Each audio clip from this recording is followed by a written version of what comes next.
one of the things that came into it that the Tories almost dragged in with them was this feeling of there's one rule for you and one rule for the rest of us. Some of that came through COVID and the experience through COVID. There were other things that contributed to it. I think this story contributes further to that feeling that people have that, oh, well, we almost expect this now. It may not be fair, but it is kind of true for a lot of people, I think. The Times is reporting that hundreds of bets into the date of the election are now being investigated. 2 Conservative candidates have been named so far. One of them has admitted to having a flutter. Another has complained about being named, saying that outing her is premature. So we asked Chris Heaton-Harris whether voters should know whether candidates in the election are being investigated before election day. And as they say on some of those clicky websites, you'll never guess what happened next. As the Gambling Commission themselves say, it's because it's an ongoing investigation. And they are not providing any details at this time. I don't know any of the details. So, and actually, there is a wonderful facet of UK election law, which means once a candidate is named on a ballot paper, it's impossible to take them off. So, and we have had it in the past where people have died whilst being on the ballot paper, and been voted for in big number. So that's just part of our election law, and the Gambling Commission going about their business is part of what they do. Right. Well, I'm not saying that they should be taken off the ballot. I suppose what we're suggesting... Well, it's kind of close to what you were saying. No. I'm saying... I think it was. No. Yeah. I think that's what you were trying to... what you were inferring. If you let me speak, I will tell you exactly what I was inferring. I was inferring that everyone should have all the information available to them when they go to vote for a candidate, not that that person should be taken off the list. Yeah, and we have an ongoing investigation, and the Gambling Commission, who are doing that investigation, saying they're not going to confirm nor deny any of their names. That is all the information. Right, that was, in case you're wondering, the Conservative Cabinet Minister, Chris Heaton-Harris. He was speaking to us just after 7 o'clock this morning. Let's speak to our political editor, Kate McCann. Now, morning, Kate. Morning. He was a bit tetchy. Is that to be expected, or were you surprised? I think this interview tells us something really, really interesting about the Conservative Party. And look, it's something we've said a number of times in this campaign, but this is a really good way to demonstrate it. That is a politician who, in some senses, recognises that there's not really very much that he can say that is going to matter, that's going to change the way people feel. Those kinds of interviews, when people are very tetchy, when people say things that are a little bit strange, when it feels like they're almost sort of laughing a bit in the background, I think those only happen really when it's sort of the end of the road. And, look, there were a number of moments in that interview. I mean, Chris Heaton-Harris told you it was perfectly normal to move resources from one constituency to others where there are very big majorities. He said that happens all the time. That's definitely not right. It definitely doesn't happen all the time. And even that section where you asked him, well, you didn't even really ask him about whether he'd make a bet on the result of the election, and he started telling you about his football accumulators. So, look, I think there's a tone politicians sometimes try to strike, which is a friendly sort of normal person tone.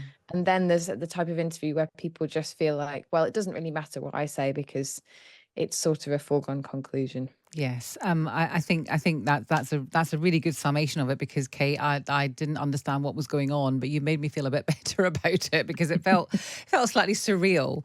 How much pressure actually is there on Rishi Sunak to do more? He said in the election debate, the most recent one, he said, if they're found out to have done the wrong thing, they'll be booted out of the Conservative Party. That's not going to happen before the election, though, is it? So, I mean, is there an issue here that people might be voting for candidates who might have put a bet on the election date? Does that matter? I think it will matter to some people in those constituencies, yes. And for others, they will say, well, no, we shouldn't suspend candidates before we know exactly what's happened. It's important to say that a number of people who are caught up in this have denied that they've done anything wrong, and that these allegations at the moment are still being investigated. But yesterday, both Robert Buckland, former Justice Secretary, and Anne Milton, former Deputy Chief Whip in the Tory party, both of them said that actually Rishi Sunak should suspend candidates before the election while these claims are investigated against them. Now, obviously, doing that would be, a huge step, and the Conservatives absolutely do not want to do it. I think Rishi Sunak was very clear the other day in the debate when he was asked. You could hear his anger, his frustration, and his determination to do something about it, but definitely not until after polling day if he can avoid it. I think the problem for the Prime Minister now is, you've been talking about cut through this morning and what people have taken away from this election campaign. I think one of the things that came into it, that the Tories almost dragged in with them, was this feeling of there's one rule for you and one rule for the rest of us. Some of that came through COVID and the experience through COVID. There were other things that contributed to it. I think this story contributes further to that feeling that people have that, oh, well, we almost expect this now. It may not be Yeah. fair, but it is kind of true for a lot of people, I think. Yeah, Kate, thank you very much for that. That's our political editor, Kate McCann. Kevin Schofield, we're going to speak to him now. He's now political editor of Huffington Post UK, but used to be the director of communications and digital at the Betting and Gaming Council. So a perfect person to talk to, really. He's also a Scotland fan. Yeah. We'll get to that. We probably won't get to that later. Kevin, as someone who knows this industry very well, can you just explain what the alleged wrongdoing is here? Because a lot of people are saying, if people are putting bets with insider knowledge, it's not actually gambling at all. Well, exactly. Yeah, that's the problem. That the whole concept is that it's meant to be a gamble. You're not supposed to know for certain what the outcome of your bet will be. Clearly, the allegation in this case is that these individuals involved did know precisely when the election was going to be. Therefore, it wasn't a gamble. Therefore, they knew what the outcome was, and it was a surefire bet. Now that, if you look at it from the Gambling Commission's point of view, is unfair. It is insider knowledge that you're using in order to have an unfair advantage. So that is what they are investigating. It's not allowed, basically. It's cheating, and that's why they're investigating.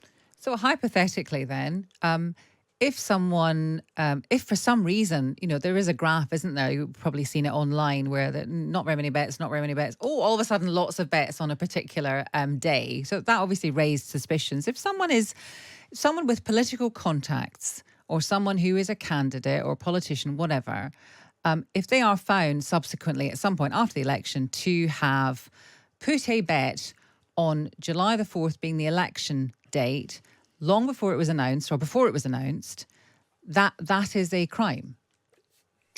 Well, yeah, under the Gambling Act, it potentially is a crime. Now, that it's not for the Gambling Commission to determine whether or not the law has been broken. That would be a legal matter, and whether the police want to get involved, that's entirely up to them. Obviously, there is the other element of the Rishi Sunak's close protection officer, who has been suspended by the police, and there's an investigation going in there separately, I think. So yeah, potentially it could be a crime as well. The whole concept, as I say, of betting is that you're not supposed to know what the outcome is when you're putting the money on it. It's very similar to match fixing, or betting on so many corners, or somebody getting sent off in a specific minute. It's the same theory, really, that if you already know, if there is something in the background, meaning that you know what the outcome is going to be, then that is not a fair bet. And the bets being looked at are £20 and higher.